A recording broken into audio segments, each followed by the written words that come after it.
Pelecehan seksual diduga terjadi di lingkungan DPRD DKI Jakarta, adapun terduga pelaku adalah tenaga ahli pengadaan penyedia jasa lainnya orang perorangan, PJLP, yang berstatus pegawai honorer dari fraksi Partai Keadilan Sejahtera, PKS, berinisial NS, sementara, korban juga sesama pegawai honorer di fraksi yang sama berinisial N. Kini, korban telah melaporkan dugaan pelecehan tersebut ke kepolisian. Seorang tenaga ahli, PJLP honorer, dari salah satu anggota Komisi A DPRD DKI Jakarta fraksi Partai Keadilan Sejahtera berinisial N melaporkan tindak pidana pelecehan seksual yang dilakukan oleh rekan kerjanya yang berinisial NS yang juga berstatus sebagai tenaga ahli, PJLP honorer.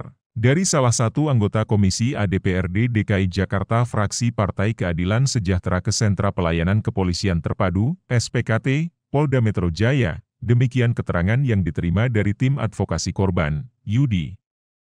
Senin, 21 April 2025, Yudi menuturkan pelaporan dilakukan korban pada Rabu, 16 April 2025, dengan nomor laporan STTLP B24994-2025 SPKT Polda Metro Jaya dengan menyertakan bukti visum. Adapun menurut keterangan korban, pelecehan yang dilakukan NS terjadi antara Februari-Maret 2025.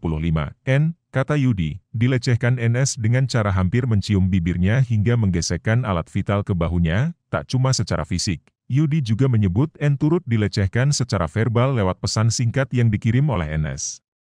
Menurut keterangan korban, tindakan pelecehan seksual yang dilakukan oleh NS terjadi dalam rentang waktu Februari hingga awal Maret 2025.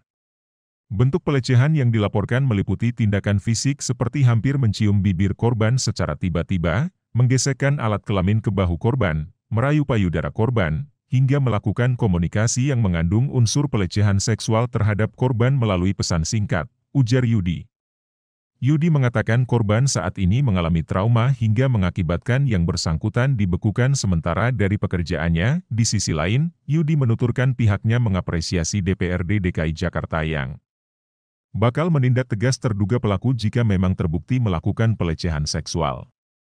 Tim kuasa hukum korban mengapresiasi Agustinus selaku PLT Sekretaris DPRD DKI Jakarta yang sudah menyampaikan bahwa jika kasus ini terbukti benar, maka pelaku akan diberikan sanksi yang berat, tuturnya. Selain itu, Yudi juga berharap agar polisi segera mengusut kasus ini secara tuntas demi penghormatan HAM dan penegakan hukum. Terima kasih sudah nonton, jangan lupa like, subscribe, dan share ya!